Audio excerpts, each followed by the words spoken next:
네, 증인. 스타벅스가 1급 발암물질 포름알데히드가 다량 포함된 캐리백을 107만 개나 소비자에게 배포했습니다. 그 결과 화면 좀 봐주시고요. 보시는 바처럼 여러 피해가 발생했습니다. 맞죠?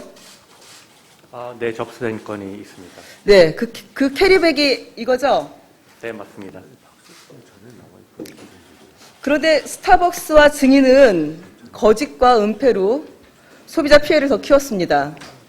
캐리백에서 처음 포름알데히드 악취가 난다는 소비자 민원을 접수한 날짜 언제입니까? 며칠이에요? 전 정확하게 모르겠습니다. 네, 2022년 5월 17일입니다. 캐리백 판매 행사 첫날이에요. 지급한 첫날. 첫날 악취가 난다라고 네. 소비자 민원 접수됐습니다. 그럼 이 이후에 스타벅스가 회수 조치를 내린 날짜는 언제입니까? 7월 달이었습니다. 네, 제가 말씀드릴게요. 7월 22일이에요. 최초 제보 이후 2달이 넘어서야 첫 조치를 내렸습니다. 그동안 여러 번 조치를 할 수 있었는데 왜 조치를 안 하셨을까요? 다음 슬라이드 보시고요. 5월 20일 날 하청업체에서 포름알데히드가 검출됐다는 보고서를 보냈습니다. 이거 제대로 확인하셨습니까? 성적서 자체는 제대로 확인을 못했습니다. 이거 민원이 제기된 건데 메시지만 보고 정작 유해물질 검출 결과서는 확인하지 않았다는 게 이게 말이 됩니까? 소비자 건강이 그렇게 쉽게 볼 문제였습니까? 캐리백이라는 게 이게 캠핑 갈 때 옷이나 침구류를 넣는 용도로 대부분 쓰입니다. 법적 기준이 있든지 없든지 소비자 건강을 우선 생각한다면은 이 검출 결과서를 보자마자 조치를 바로 내렸어야 된다라고 생각하는데 어떻게 생각하세요? 일단 5월 달에는 악취에 관련돼서는 이 포름알데히드가 아닌 다른 성분으로 이제 파악이 됐었고요. 그때는 교환 조치를 사실은 시행했습니다. 포름알데히드에서는 저희가 미처 확인을 못했고요. 아니 포름알데히드가 검사 결과서에는 나와 있었지 않습니까? 네, 법적 기준과는 다르지만 어쨌든 수치가 꽤 높게 나와 있는 결과 보고서가 있었고 이거 7월 3일 날 한 블로그가 간이 측정으로 포름알데히드 검출 사실을 인터넷에 게시했어요. 그러자 스타벅스가 다음 날 다시 품질에 대한 정밀 조사를 요청합니다. 시간이 가서 이렇게 냄새가 나고 문제가 있고 그 접수를 하는데도 아무 조치를 안 하니까 이제 블로거들이 나선 거예요. 7월 11일 날 검사 결과가 포름알데히드가 또 검출돼요. 근데 스타벅스는 계속 소비자들에게 이 문제의 제품을 계속 배포합니다. 그러자 이 사태를 참지 못한 검사기관의 직원이 7월 21일 날 검출 사실을 SNS에 공개합니다.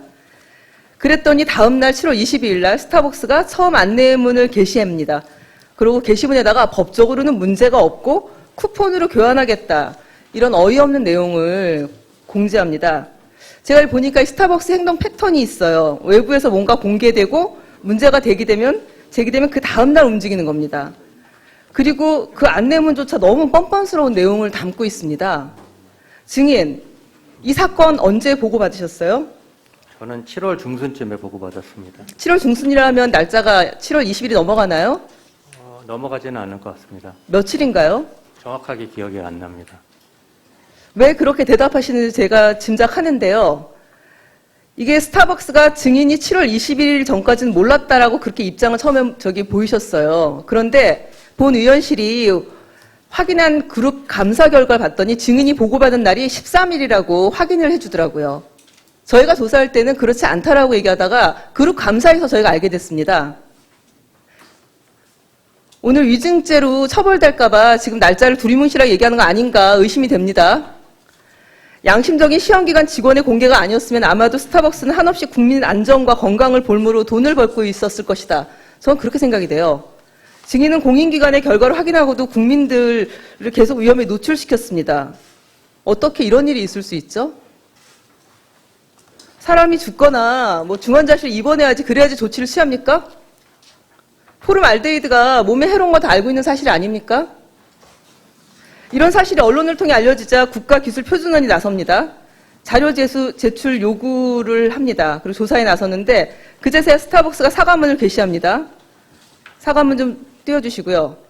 그런데 사과문에는 이미 피해 사례가 접수된 예전에 준비했던 한 2분 추가하시죠. 불안감을 조성해서 사과합니다라는 정도의 아니란 인식을 여과 없이 보여주는 그런 사과문이었습니다. 이거 사과문 맞습니까? 거기 보이시잖아요.